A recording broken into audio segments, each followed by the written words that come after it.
Hi hello focus. ये video के अंदर हम जो है 20 स्टॉक्स के बारे में बात करेंगे जो कि मैंने जो है अपने वॉच लिस्ट के अंदर ऐड कर रखे। अगर आप देखोगे तो हमें जो है मार्केट के अंदर अच्छा खासा करेक्शन जो है पिछले कुछ टाइम के अंदर देखने मिला है। तो अगर आप देखोगे तो निफ्टी जो है पहले 26,000 के लेवल के आसपास ट्रेड करता था। वहाँ से अगर आप निफ्टी के अंदर करेक्शन देखोगे तो निफ्टी जो है 22,000 के लेवल के आसपास पहले ट्रेड कर रहा था और अभी करंटली निफ्टी जो है 23,000 के लेवल के आसपास ट्रेड कर रहा है। अगर आप हिस्टोरिकल पीई देखोगे तो निफ्टी का जो मीडियन पीई रेशियो है, अगर आप 3 इयर्स का देखोगे पिछले, तो वो 21.9 के आसपास का है और पिछले 10 इयर्स का देखोगे तो 23.5 के आसपास का है। तो अगर आप निफ्टी का करंट पीई रेशियो देखोगे तो वो जो है 21.4 के आसपास का है। तो हम इस हिसाब से बोल सकते हैं कि मार्केट जो है करंट मीडियन पीई के आसपास ही ट्रेड कर रहा है, क्योंकि इसका पीई रेशियो जो है पहले 23-24 के आसपास चले गया था। अगर आप पहले के लेवल पे देखोगे तो वहां से हमें जो है अच्छा खासा करेक्शन देखने मिला है। इसके साथ साथ अच्छे खासे सेक्टर्स और अच्छे खासे स्टॉक्स के अंदर भी जो है हमें अच्छा खासा करेक्शन देखने मिला है इस मार्केट फॉल के अंदर। तो एक इंपॉर्टेंट वॉच लिस्ट जो होती है आपकी, एक बहुत इंपॉर्टेंट रोल प्ले करती है जब मार्केट के अंदर जो है रिकवरी होनी स्टार्ट हो जाती है। तो जैसे ही मार्केट जो है रिकवरी होगा, बहुत सारे अच्छे स्टॉक्स जिसके अंदर हमें फॉल देखने मिला है उनकी भी जो रिकवरी है वो फिर से स्टार्ट हो जाएगी। तो वॉच लिस्ट का जो है हमें बहुत ज़्यादा नीड है, क्योंकि अगर आप वॉच लिस्ट ही नहीं रखोगे तो आप उनकी रिकवरी ट्रैक नहीं कर पाओगे और अच्छी फंडामेंटली स्ट्रॉन्ग कंपनीज इस फॉलन मार्केट के अंदर आपके पास होनी जो है बहुत इंपॉर्टेंट होती है। तो स्टार्ट करते हैं मेरी वॉच लिस्ट से। ये कुछ 20 स्टॉक्स है जो कि मैंने अपने वॉच लिस्ट के अंदर ऐड करे और सारे स्टॉक्स की मूवमेंट और क्या फैक्टर्स जो है मैं इन स्टॉक्स के अंदर बेसिकली ट्रैक कर रहा हूँ, मैं उनके बारे में बात करूंगा। इसके अलावा मैं ये भी बात करूंगा कि क्या फैक्टर्स जो है आपको इन स्टॉक्स के अंदर अवॉइड करने चाहिए, कि आपको कंसिडर करनी चाहिए। तो स्टार्ट करते हैं। अब पहला जो सेक्टर है वो है अल्कोहल सेक्टर, और अल्कोहल सेक्टर में से जो मैंने कंपनी शॉर्टलिस्ट कर रखी है वो है आपकी एसोसिएटेड अल्कोहल्स। अगर आप एसोसिएटेड अल्कोहल्स को देखोगे तो ये जो है बेसिकली आपके अल्कोहल बेवरेजेस बनाने वगैरह के अंदर काम करती है। ये यूनाइटेड स्पिरिट्स जो आपकी कंपनी है, जो कि इंडिया की सबसे बड़ी अल्कोहल कंपनी है, उनके लिए जो है ये कंपनी बॉटलिंग भी करती है, तो वहां से भी इनके रेवेन्यूज आते हैं। इसके अलावा अगर आप देखोगे तो इन्होंने जो है अभी कुछ टाइम पहले एक इथेनॉल का प्लांट लगाया था, तो वहाँ से भी इनके जो है अभी रेवेन्यूज आने स्टार्ट हो चुके हैं। इनका जो इथेनॉल का प्लांट है वो Q4 के अंदर जो है ऑपरेशनलाइज हुआ था। तो वहाँ से अगर हम देखें तो पिछले 3 से 4 क्वार्टर के थ्रू हमें जो है अच्छी खासी इस कंपनी के अंदर जो है ग्रोथ देखने मिल रही है। अगर मैं रेवेन्यू ग्रोथ की बात करूँ, Q3 के नंबर्स की बात करूँ, तो Q3 के अंदर हमें इस कंपनी के अंदर जो है 71% का जो है सेल्स ग्रोथ देखने मिला है। और उसके बाद अगर मैं प्रॉफिट ग्रोथ बात करूँ तो हमें जो है 108% का जो है वो प्रॉफिट ग्रोथ देखने मिला है। इसका मतलब हम बोल सकते हैं कि इस कंपनी को जो है अच्छा खासा ऑपरेटिंग लेवरेज भी मिल रहा है और कंपनी के अंदर अगर आप देखोगे तो मार्जिन इंक्रीज भी जो है हमें देखने मिल रहा है। इसके अलावा कंपनी यही बता रही है कि अल्कोहल इंडस्ट्री के अंदर जो है अभी प्रीमियमाइजेशन का जो ट्रेंड होता है, लोग जो है प्रीमियम प्रोडक्ट्स प्रेफर कर रहे हैं, premium type of liquor prefer कर रहे हैं। तो इसलिए अगर आप देखोगे तो बहुत सारी कंपनीज के अंदर बहुत अच्छी ग्रोथ देखने मिलने वाली है। और IMFL, Indian made foreign liquor, इस सेगमेंट के अंदर जो है अच्छी खासी ग्रोथ एक्सपेक्टेड है, ऐसा इस कंपनी का मैनेजमेंट बता रहा है। इस कंपनी की गाइडेंस की बात करूं तो 1200 करोड़ के आसपास का गाइडेंस दिया हुआ है इन्होंने FY26 के लिए, जो कि मुझे लगता है कि ये लोग जो है आराम से सरपास कर लेंगे। अब जो दूसरी कंपनी है जो कि मैं ट्रैक कर रहा हूँ, अब इसके पहले मैं अगली कंपनी पे जाऊँ, मुझे आपको एक चीज़ बतानी है कि यार अगर आप देखोगे तो इनकी ग्रोथ बहुत अच्छी है, मार्जिन्स के अंदर इंप्रूवमेंट देखने मिल रहा है, इथेनॉल का प्लांट भी आया है जिसकी वजह से जो है इस कंपनी के अंदर ग्रोथ ड्राइव हो रही है। तो ये मैंने स्ट्रेस नहीं किया था, तो ये मैंने आपको एक बार हाईलाइट कर दिया। अब जो अगला सेक्टर वो है कोवर्किंग सेक्टर। अगर आप देखोगे तो कोवर्किंग सेक्टर के अंदर जो कंपनी मैंने शॉर्टलिस्ट कर रखी है अपने वॉच लिस्ट के लिए वो है EFC लिमिटेड। अगर आप कोवर्किंग स्पेस के अंदर देखोगे तो यहाँ ग्रोथ जो है बहुत ज़्यादा और बहुत अच्छी जो है हमें देखने मिली है। अब ग्रोथ कहाँ देखने मिली है, अगर आप देखोगे तो आपका EFC जो है पिछले कुछ क्वार्टर से इसकी रेवेन्यू ग्रोथ अगर आप देखोगे तो बहुत ज़्यादा अच्छा खासा रेवेन्यू ग्रोथ देखने मिल रहा है, मतलब ओवर 50% के आसपास का। इसके साथ साथ अगर आप इनके मार्जिन्स देखोगे तो मार्जिन्स के अंदर भी हमें इंप्रूवमेंट देखने मिला है। अगर मैं EFC के बिजनेस की बात करूँ तो ये लोग जो है आपके कोवर्किंग स्पेसेस बनाते हैं, इनको लीज पे लेते हैं और रेंट पे लेते हैं, और फिर इसके बाद जो है इन्हें आपकी जो बड़ी कंपनीज होती है, आपकी टाटा हो गई, इन्फोसिस हो गई, तो इन कंपनीज को जो है ऑब्वियसली हर बार अपने खुद के ऑफिसेस बनाना पॉसिबल नहीं होता है, तो उन्हें जो है ये लोग रेंटल स्पेस पे दे देते हैं या रेंट आउट कर देते हैं। तो बड़ा सिंपल मॉडल है। इसके साथ साथ EFC को अगर आप देखोगे तो ये लोग जो है इंटीरियर वाला बिजनेस भी कर रहे हैं, इसके अलावा इन्होंने जो है फर्नीचर की फैक्ट्री भी एक्वायर करी है, तो वो भी एक बिजनेस चल रहा है। तो आगे जाकर अगर वो फैक्ट्री जो है वो लाइव हो गई तो वहाँ से अगर आप देखोगे तो कंपनी को जो है अच्छा खासा मार्जिन के अंदर इंप्रूवमेंट देखने मिल सकता है, क्योंकि आपके जो कोवर्किंग स्पेस है उनका इंटीरियर का मैनेजमेंट भी यही कर रहे हैं। तो अगर इनका फर्नीचर भी खुद का होगा, ये आउटसोर्स नहीं करेंगे फर्नीचर, तो मार्जिन के अंदर भी जो है इस कंपनी को जो है इंप्रूवमेंट देखने मिलेगा।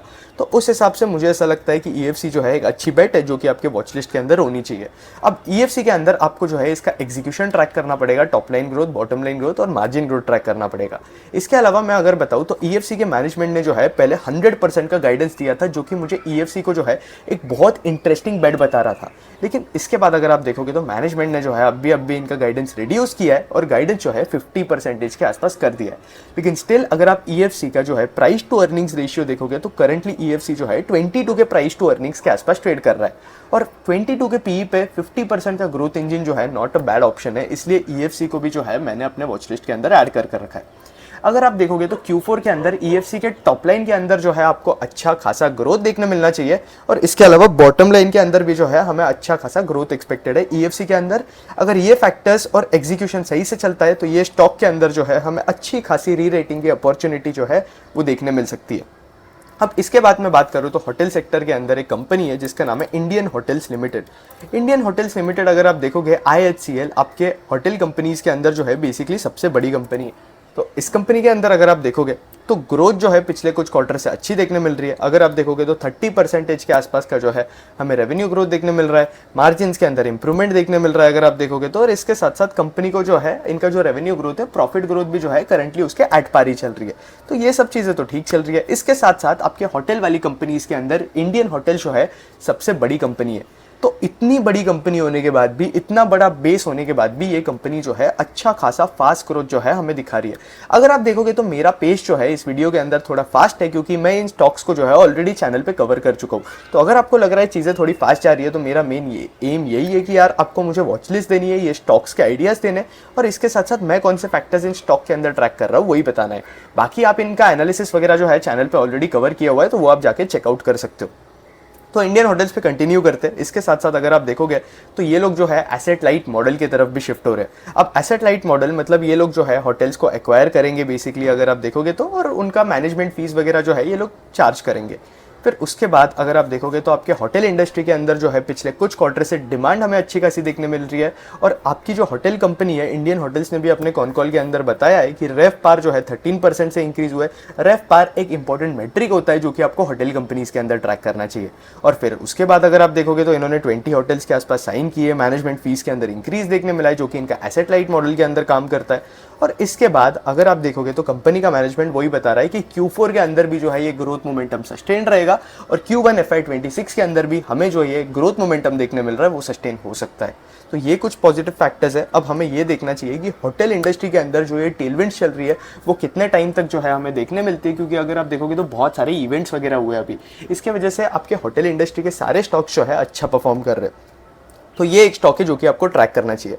अब इसके बाद जो है हम कैपिटल मार्केट के स्टॉक्स पे आ जाते हैं। अगर आप देखोगे तो कैपिटल मार्केट वाले सारे स्टॉक्स जो है जब मार्केट खराब परफॉर्म करता है तो ये सारे स्टॉक्स भी जो है खराब परफॉर्म करते हैं, और अगर आप देखोगे तो इंटरलिंक्ड होते हैं।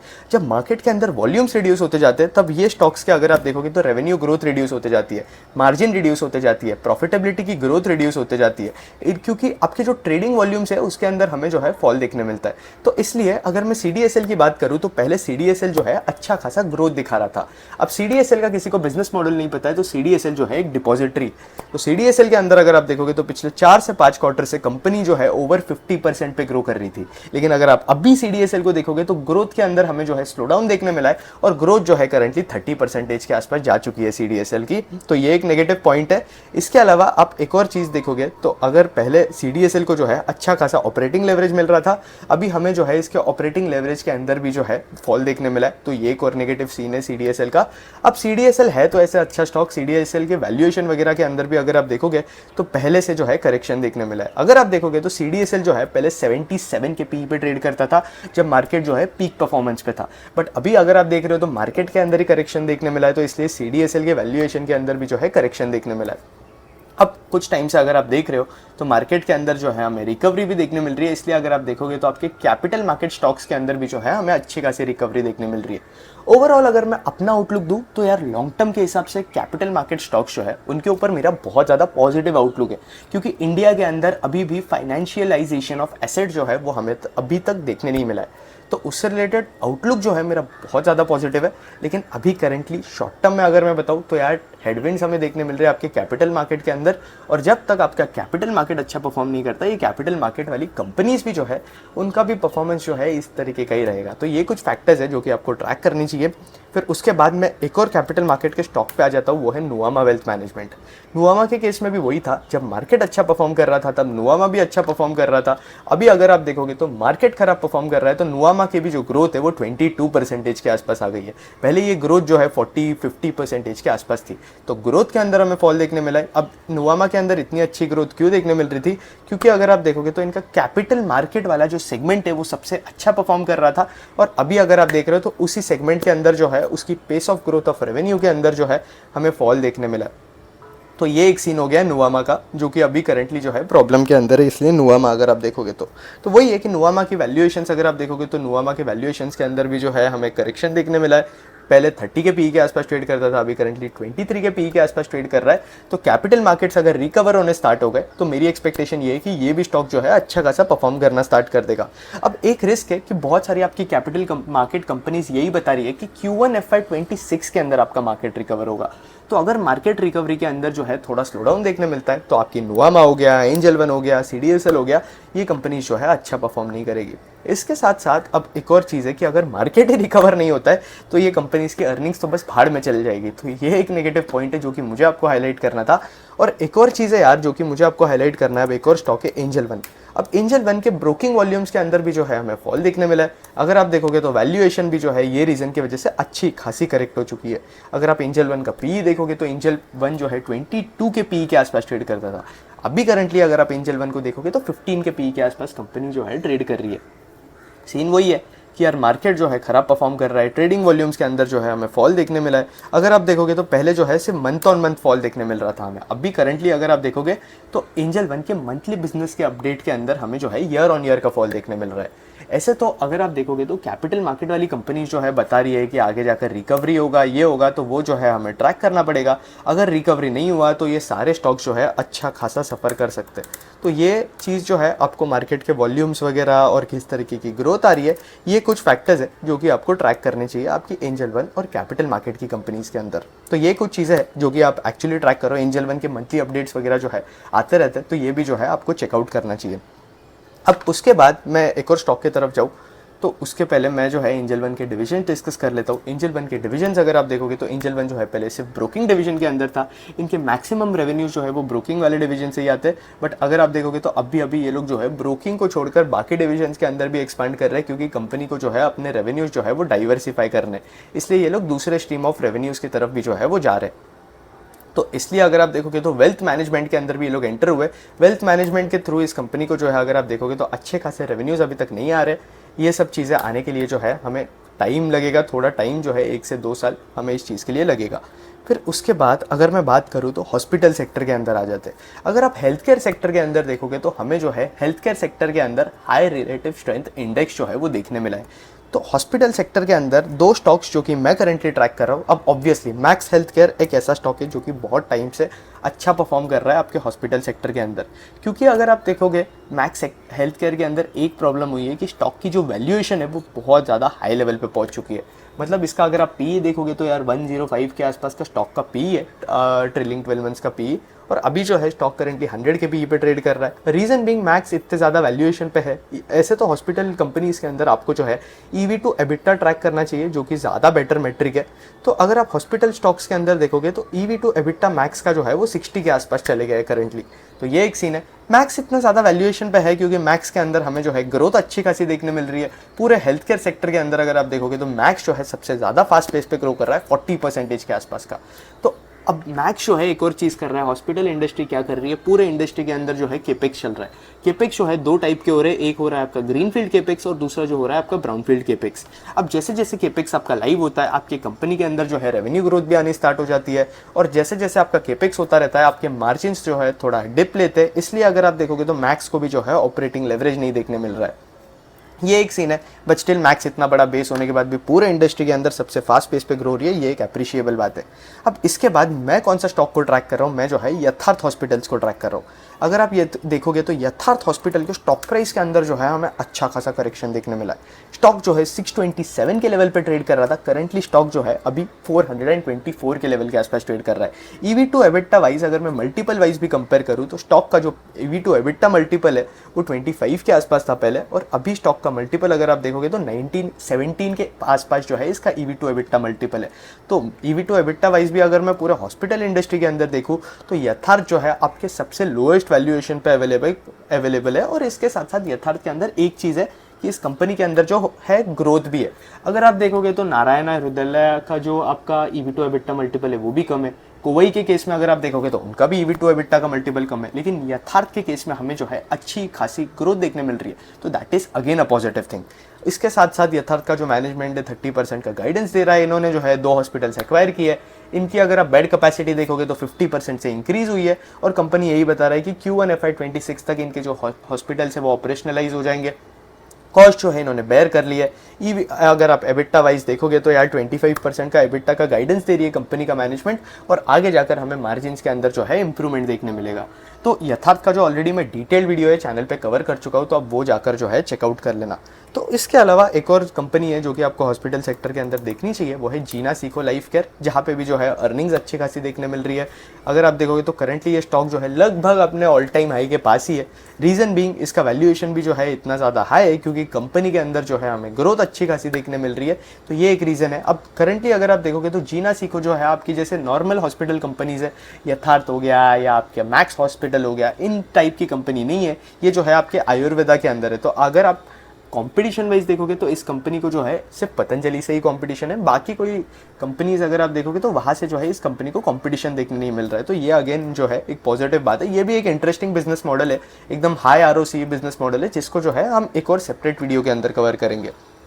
अब इसके बाद जो है हम जो है माइक्रो फाइनेंस और आपके लेंडिंग स्पेस के अंदर आ जाते हैं। माइक्रो फाइनेंस स्पेस के अंदर मैं जो स्टॉक ट्रैक कर रहा हूँ वो है आपका अरमान फाइनेंशियल्स। अरमान फाइनेंशियल्स के अंदर अगर आप देखोगे तो ये स्टॉक जो है पहले 2400 के लेवल के आसपास ट्रेड कर रहा था, करंटली स्टॉक जो है 1200 के लेवल के आसपास आ चुका है। लगभग 50% का करेक्शन देखने मिला है क्योंकि माइक्रो फाइनेंस इंडस्ट्री के अंदर जो है बहुत ज़्यादा प्रॉब्लम देखने मिल रहा है। इसलिए अगर आप देखोगे तो ओवर लेवरेजिंग का इशू देखने मिल रहा है कस्टमर्स के अंदर, ऐसे कुछ प्रॉब्लम देखने मिल रहा है, लोग डिफॉल्ट कर रहे हैं, इनकी जो बकेट्स है DPD बकेट्स वो इंक्रीज हो रही है। एसेट क्वालिटी अगर आप अरमान फाइनेंशियल की देखोगे तो खराब हो रही है, और करंटली सबसे ज़्यादा स्ट्रेस के अंदर जो है माइक्रो फाइनेंस इंडस्ट्री ही है आपके पूरे इंडस्ट्री के अंदर। अगर आप देखोगे लेंडिंग स्पेस में तो यहाँ बहुत ज़्यादा प्रॉब्लम चल रही है, डिसबर्समेंट रिड्यूस हो गया। अगर आप प्रॉफिट ग्रोथ देखोगे अरमान फाइनेंशियल की तो प्रॉफिट के अंदर जो है 50% का फॉल देखने मिल रहा है। तो ये कुछ प्रॉब्लम जो है कंपनी के साथ चल रहे, तो ये एक चीज़ है। अब इस कंपनी के अंदर अगर आप देखोगे तो अगर आप दिसंबर और जनवरी को देखोगे तो यहाँ पे जो है सिचुएशन बेटर होनी स्टार्ट हो गई है पिछले कुछ क्वार्टर से। तो अब देख रहा हूँ मैं कि मैनेजमेंट बता ही रहा है, तो अगले Q4 के अंदर मैं ट्रैक कर रहा हूँ इस स्टॉक को कि किस तरीके से जो है माइक्रो फाइनेंस की जो सिचुएशन है वो बेटर होती है और हमें जो है क्या इंप्रूवमेंट देखने मिलती है। क्योंकि अगर हमें एसेट क्वालिटी के अंदर इंप्रूवमेंट देखने मिला, मैनेजमेंट गाइडेंस वगैरह प्रोवाइड करना फिर से स्टार्ट कर देगा, तो हमें जो है अच्छा खासा री रेटिंग स्टॉक के अंदर जो है वो देखने मिल सकता है। अब अरमान फाइनेंशियल के अलावा एक और कंपनीज है, ये दोनों कंपनीज अगर मैं बात करूँ तो MSME लेंडर्स है। अब ये दोनों कंपनीज भी जो है आपके सिक्योर्ड लेंडिंग के अंदर है, लेकिन ओवर लेवरेजिंग का हो रहा है, एसेट क्वालिटी खराब हो रही है। इसलिए अगर आप देखोगे तो ये दोनों कंपनीज भी जो है अच्छा परफॉर्म नहीं कर रही है। मतलब रिस्क है एसेट क्वालिटी में आपकी सारी कंपनीज जो है, ये कंपनीज आपकी फाइनेंस कंपनीज का ट्रैक कर रहा हूँ, तो ये एक सीन है।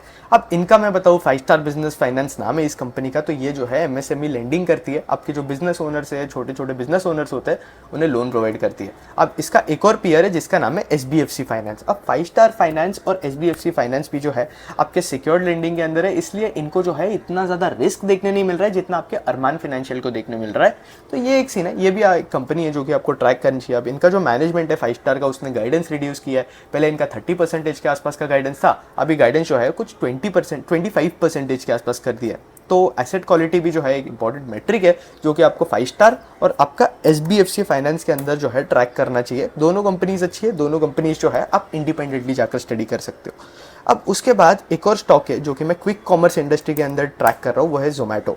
अगर आप देखोगे तो जोमेटो ने अपने नंबर ऑफ डार्क स्टोर जो है वो इंक्रीज कर दिए। अब वो लोग बता रहे हैं कि पहले ये लोग दिसंबर 2026 में जो है अपने डार्क स्टोर्स 2000 करने वाले थे 1000 से। अभी ये लोग अगर आप देखोगे तो दिसंबर 2025 के अंदर ये लोग जो है 2000 डार्क स्टोर्स कर देंगे।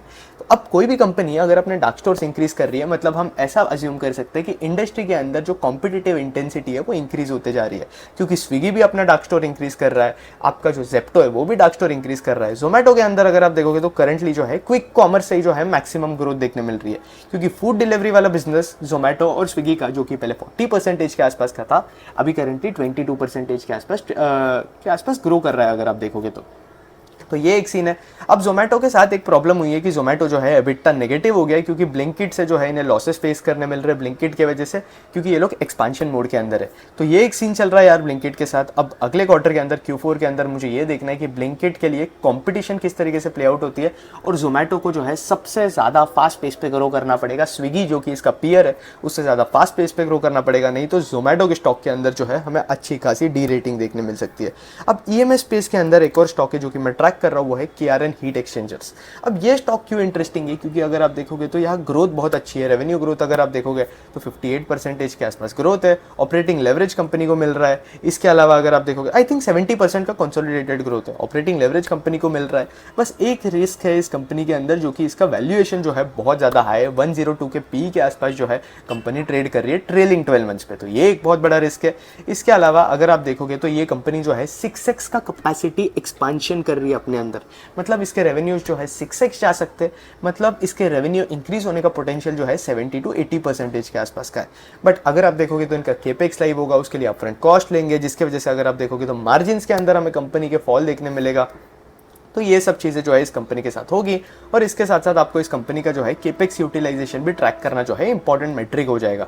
अब इसके अलावा अगर आप एक और चीज़ जो कि KRN एक्सचेंजर्स के अंदर देखोगे, हीट एक्सचेंजर्स के अंदर, तो इनका EPS का ग्रोथ जो है थोड़ा स्लो डाउन हो जाएगा, जो कि मुझे ऐसा लगता है। और यूटिलाइजेशन बॉस वो बहुत इंपॉर्टेंट मेट्रिक होगा इस कंपनी के अंदर जो है ट्रैक करने के लिए।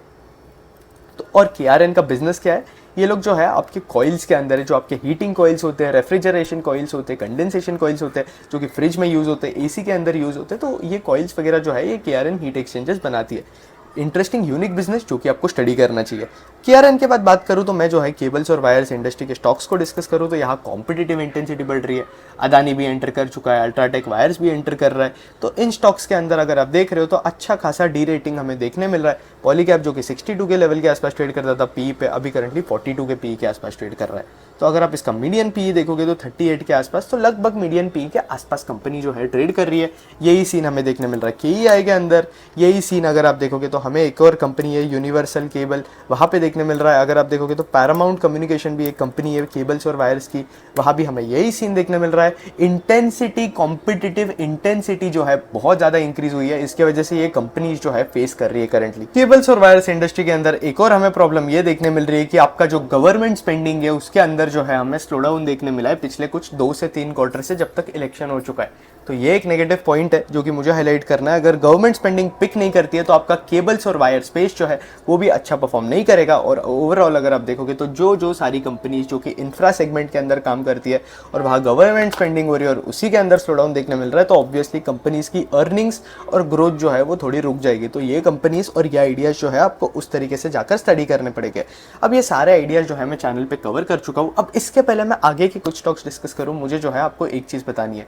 अगर आपको मेरी तरह इक्विटी रिसर्च करना है, अगर आपको मेरी तरीके से इक्विटी रिसर्च सीखना है और अगर आपको जो है मुझसे 1-on-1 कनेक्ट करना है, तो आप जो है मेरा इक्विटी रिसर्च मेंटरशिप प्रोग्राम जो है वो कंसिडर कर सकते हो। अगर आपको मेरा इक्विटी रिसर्च प्रोग्राम ज्वाइन करना है तो नीचे डिस्क्रिप्शन के अंदर लिंक दिया हुआ है, जहां से जो है आप डिस्क्रिप्शन पे लिंक पे रजिस्टर कर पे कर ऑटोमेटिकली ज्वाइन कर सकते हो। जैसे ही आप रजिस्टर कर लोगे विद इन 24 आवर्स आपको जो है मैं आकर 1-on-1 कनेक्ट करूंगा। इसके अलावा इसके अंदर और भी बहुत बेनिफिट्स हो गए, क्योंकि अगर आप देखोगे तो मैं डेली स्टॉक्स रीड करता रहता हूँ और हर एक स्टॉक के ऊपर वीडियो बनाना जो है यूट्यूब के ऊपर पॉसिबल नहीं होता है।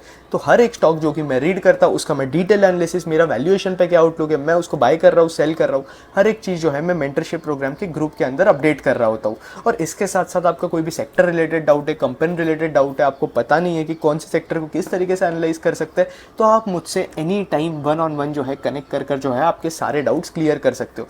ये मेंटरशिप प्रोग्राम जो है मंथ लॉन्ग मेंटरशिप प्रोग्राम होगा, तो नीचे डिस्क्रिप्शन के अंदर लिंक दिया हुआ है। अगर आपको मेरा एनालिसिस पसंद आ रहा है, अगर आपको ये चैनल का कंटेंट पसंद है, तो 110% आपको जो है मेंटरशिप प्रोग्राम जो है वो कंसिडर करना ही चाहिए।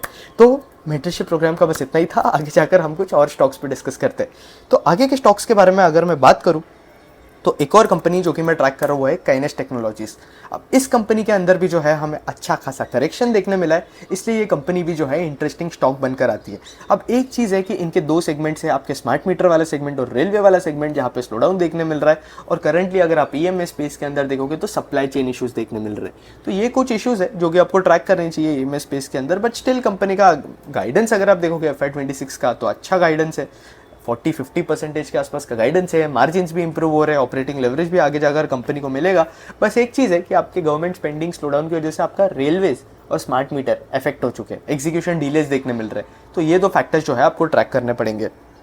उसके बाद सीडीएमओ सेगमेंट के अंदर एक कंपनी जो कि बहुत अच्छा परफॉर्म कर रही है वो है ब्लू जेट हेल्थ केयर आपका, क्योंकि यहाँ पे अगर आप देखोगे तो इस क्वार्टर के अंदर हमें जो है वन ऑफ रेवेन्यू ग्रोथ देखने मिली है। इसके अलावा मार्जिन इंप्रूव हो रहे हैं, अगर आप देखोगे तो कंपनी को ऑपरेटिंग लेवरेज भी मिल रहा है। और इसके अलावा इनके जो है सीडीएमओ कंपनीज के अंदर टेलविंड्स बहुत ज़्यादा है, बीट आपका अमी ऑर्गेनिक्स हो गया, पिरामल फार्मा हो गया, लॉरस लैब्स हो गया, हर एक सीडीएमओ कंपनी की जो अर्निंग्स है बहुत अच्छी हमें देखने मिल रही है। तो ब्लू जेट का भी यही एक्सपेक्टेशन है कि आगे जाकर कुछ क्वार्टर्स के अंदर ये जो अर्निंग्स मोमेंटम है, टॉप लाइन मोमेंटम है कंपनी का, वो सस्टेन रहे, क्योंकि इनके मॉलिक्यूल्स कमर्शियलाइज हो रहे हैं। और कभी भी कोई भी सीडीएमओ कंपनीज के मॉलिक्यूल जब कमर्शियलाइज होते हैं तो इनके अंदर ग्रोथ का जो है अच्छा खासा एक्सपेक्टेशंस होता है। तो ये एक स्टॉक है। फिर इसके बाद जो है ज्वेलरी सेक्टर के अंदर का ये स्टॉक है, इसका नाम है पीएनजी गाडगिल ज्वेलर्स। अगर आप पीएनजी गाडगिल ज्वेलर्स का वैल्यूएशन देखोगे तो कल्याण से अगर मैं कंपेयर करूँ तो वैल्यूएशन जो है बहुत ज़्यादा लोअर साइड पे, मतलब लगभग डबल के आसपास का डिफरेंस है इन दोनों के जो है वैल्यूएशन के अंदर। अगर आप कल्याण को देखोगे तो 72 का पी, गडगिल को देखोगे तो 33 का पी। अब गडगिल के अंदर जो है हमें ग्रोथ भी अच्छी खासी देखने मिल रही है। अगर आप देखोगे इस क्वार्टर के अंदर Q3 के अंदर कंपनी की जो ग्रोथ है वो 24% के आसपास की। और स्टिल अगर आप ज्वेलरी इंडस्ट्री के अंदर देखोगे तो सेकंड लेवल पे जो है, सेकंड रैंकिंग पे जो है मैं इस कंपनी को रखूंगा सेल्स ग्रोथ के हिसाब से। अगर आप देखोगे तो गडगिल के अंदर हमें जो है मार्जिन इंप्रूवमेंट भी देखने मिला है। और इसके बाद अगर आप एक और चीज़ नोटिस करोगे तो हमें जो है इस कंपनी के अंदर जो है ऑपरेटिंग लेवरेज भी देखने मिल रहा है, क्योंकि कंपनी जो है अपना स्टैंडर्ड मिक्स भी इंक्रीज कर रही है, नंबर ऑफ स्टोर्स भी इस कंपनी के इंक्रीज हो रहे हैं। और इसके साथ साथ ज्वेलरी सेक्टर के अंदर आपका अनऑर्गेनाइज से ऑर्गेनाइज्ड का जो शिफ्ट हो रहा है वो और ज़्यादा फास्टर पेस पे होगा। तो अगर आपको ये सारी कंपनीज की डिटेल एनालिसिस चाहिए ना, तो आप सीधा मेरे चैनल पर जाकर वीडियोज़ बने हुए वो चेकआउट कर लेना। और अगर आपको प्रॉपर बिजनेस मॉडल समझना है, मेरे साथ बैठना है, मेरे साथ बैठकर बात करनी है, इसके अलावा आपको जो है आपका हर एक कंपनी का कोई डाउट आता है, कोई सेक्टर डाउट आता है, तो आप जो है मेरा मेंटरशिप प्रोग्राम ज्वाइन कर सकते हो, जिसमें आपको ऑटोमेटिक आइडिया लगेगा कि मैं कौन सी कंपनी बाय कर रहा हूँ, मैं कौन सी कंपनी सेल कर रहा हूँ।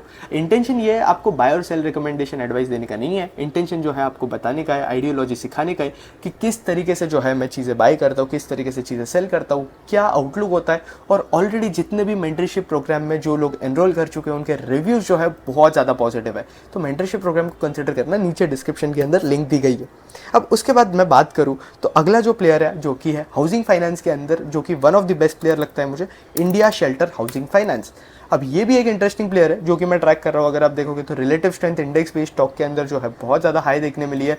हमें जो है स्टॉक के अंदर जो है री रेटिंग भी देखने मिल रही है, और आगे जाकर भी री रेटिंग का चांस अवेलेबल है इस कंपनी के अंदर, क्योंकि अगर आप देख रहे हो तो रेवेन्यू ग्रोथ बहुत ज़्यादा अच्छी है। रेवेन्यू ग्रोथ मतलब इन द सेंस मैं जो है लोन बुक ग्रोथ की बात कर रहा हूँ। ऑब्वियसली मैं आपका नेट इंटरेस्ट इनकम की बात कर रहा था, क्योंकि फाइनेंशियल कंपनी और यहाँ पे जो है आप पी रेशियो नहीं देख सकते, आपको जो है प्राइस टू बुक देखना पड़ेगा। तो प्राइस टू बुक अगर आप देखोगे तो इसका डिसेंटली वैल्यूड है। हाउसिंग फाइनेंस स्पेस के अंदर सबसे ज़्यादा फास्ट पेस पे ग्रो कर रही है कंपनी। एसेट क्वालिटी का कोई इशू नहीं देखने मिल रहा है, क्योंकि सिक्योर्ड लेंडिंग के अंदर है, हाउसिंग लोन जो है आपके सिक्योर्ड होते हैं, तो वो सब इश्यूज जो है यहाँ पे हमें देखने नहीं मिल रहे। तो ये एक इंटरेस्टिंग कंपनी है जो कि मैंने अपने वॉच लिस्ट के अंदर ऐड करी है। और जो फाइनल कंपनी है वो है जेन टेक्नोलॉजीज। अब जेन की मैं बात करूँ तो ये कंपनी जो है डिफेंस सेक्टर के अंदर है, ड्रोन्स बनाती है, और इस कंपनी के वैल्यूएशन के अंदर भी जो है हमें अच्छा खासा करेक्शन देखने मिला है। पहले ये कंपनी जो है 107 के पी के आसपास थी, अभी करंटली अगर आप इसका पी देखोगे तो लगभग 50% का पी करेक्शन देखने मिला है, और प्राइस के अंदर भी करेक्शन देखने मिला है। अगर आप देखोगे तो अभी करंटली कंपनी जो है 60 के पी के आसपास ट्रेड कर रही है। ग्रोथ वाइज अगर आप देखोगे तो कंपनी 50% के आसपास ग्रो कर रही है। मार्जिन के अंदर अगर आप देखोगे तो थोड़ा हमें इस क्वार्टर के अंदर जो है फॉल देखने मिला, क्योंकि हाई मार्जिन ऑर्डर जो है कंपनी एग्जीक्यूट नहीं कर पाई, बट स्टिल मैनेजमेंट का गाइडेंस जो है इस कंपनी से रिलेटेड बहुत अच्छा है। अगर आप देखोगे तो एक चीज़ है कि इस कंपनी का अंदर जो है ऑर्डर बुक स्लो डाउन देखने मिला है। तो ऑर्डर बुक जो है किस तरीके से Q4 के अंदर हमें देखने मिलती है, आपका FY26 के अंदर जो है थोड़ा सा ऑर्डर स्लो डाउन रहेगा, तो FY27 और 8 का जो आउटलुक है बहुत ज़्यादा पॉजिटिव है। कंपनी का मैनेजमेंट ही 50% के आसपास का ग्रोथ जो है वो गाइड कर चल रहा है, तो ये अगेन पॉजिटिव चीज़ है इस कंपनी के बारे में। तो यही सीन चल रहा है जेन टेक्नोलॉजीज़ के बारे में। आप इंडिपेंडेंटली इसको जाकर ट्रैक करो, और मैं ऑलरेडी जेन को जो है एक वीडियो पे कवर कर चुका हूँ चैनल के ऊपर। तो मोस्ट ऑफ द कंपनीज हमने इस वीडियो के अंदर बात की, उसको जो है मैं अपने वीडियोस के अंदर इंडिविजुअली कवर कर चुका हूँ। तो आपको चाहिए तो आप वो वीडियोस जाकर चेकआउट करो, एकदम डिटेल्ड वीडियोस है जहाँ आपको हर एक कंपनी का जो है डिटेल्ड आउटलुक मिलेगा। बट इसके अंदर फिर भी मैं आपको एक बार बता रहा हूँ कि ऑर्डर बुक का जो है हमें स्लो डाउन देखने मिल रहा है, नए ऑर्डर जो है हमें अभी तक इस कंपनी के पास जो है देखने नहीं मिले। तो ये कुछ 20 स्टॉक्स का जो है वॉचलिस्ट था, जो कि मैं करंटली अपने वॉचलिस्ट के अंदर ऐड कर रखा हूँ इन 20 स्टॉक्स को, और ये फॉल इन मार्केट जो है अच्छा खासा अपॉर्चुनिटी मुझे देगा। बट मैं जो है Q4 के नंबर्स के लिए वेट कर रहा हूँ, और जिस तरीके से Q4 के नंबर आएंगे, Q4 के अंदर किस तरीके से जो फैक्टर्स मैं बता रहा हूँ जो कि आपको ट्रैक करने चाहिए, उनका किस तरीके से आउटलुक रहता है, वो जो है हमें देखना पड़ेगा इन कंपनीज के अंदर सारी। बट स्टिल इंटरेस्टिंग कंपनीज लगी, इंटरेस्टिंग सेक्टर से, जो कि मैंने आपके साथ डिस्कस कर ली। अगर आपको ऐसे और वीडियो चाहिए तो नीचे कमेंट्स के अंदर आकर आप बता देना, और इसके साथ साथ अगर आपको कंटेंट अच्छा लग रहा है, वीडियो अच्छा लग रहा है, तो वीडियो को लाइक कर देना और मैक्सिमम लोगों से शेयर करना। और अगर आपको ये चैनल का कंटेंट पसंद आ रहा है, इस चैनल के लेवल ऑफ कंटेंट पसंद आ रहा है, तो चैनल को जो है सब्सक्राइब कर देना। वीडियो को मैं इतना ही रखूंगा, that's it, thank you for watching. और इसके अलावा मेंटरशिप प्रोग्राम का लिंक जो है डिस्क्रिप्शन के अंदर दिया हुआ है, तो वो जाकर जो है चेकआउट करना वो मत भूलना। Thank you for watching.